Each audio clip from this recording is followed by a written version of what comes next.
one of the biggest stories of the week, arguably one of the best Scottish boxers since Kay Buchanan, maybe even ever, just with the achievements he's had, is Josh Taylor deserving a place in the Boxing Hall of Fame. Now remember, it's a limited entry list every year.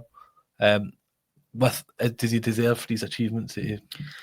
I've got a list of facts here. I'm looking at it. He's the only male boxer in the UK to capture all 4 belts in a single division, which I don't know about you, Graeme, but I think that's Hall of Famer itself. He's only 5th in history alongside Usyk. He's achieved obviously undisputed status in just 18 professional fights, which is absolutely incredible.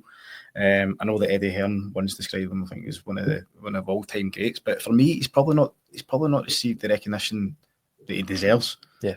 Whether that's down to his promoters or whether it's maybe because he's Scottish, I don't know. Obviously, he won gold and silver at the Commonwealth Games. It's been a difficult few years for him. Obviously, he lost his last 3 fights, but he's still had an absolutely incredible career. And for me, he's a generational talent as well. So, for me, he'll undoubtedly go down as one of the greatest Scottish boxers of all time. And a fun fact for you as well is the fact that my grand's cousin was the one and only Benny Lynch. Oh, there you go, Benny Lynch. Now, that is a proper boxing legend. Yeah. So Josh Taylor, I do agree with you.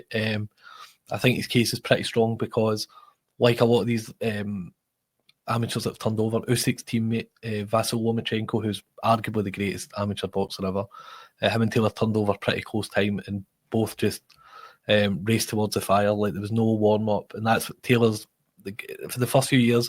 I think you'll see a Mexican style. What's Mexican? Like a proper inside fighter that can work really close quarters. He was as good as anyone. Shane McGuigan, they were just a perfect pair.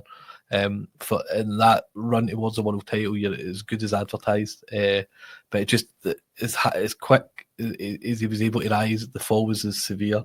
Yeah. Jack Catterall in the first fight won it. It's 4 defeats in a row in reality. It really is. And then he was never able, in obviously the Teofimo Lopez fight between the 2 Catterall fights.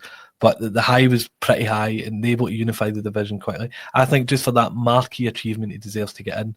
In an ideal world, his career would have been longer. And I think the highest compliment I could pay, I think head-to-head in boxing, Ricky Hatton is probably the marquee £140, and maybe Amir Khan, but I think Josh Taylor could have beat Amir Khan and Ricky Hatton in their primes.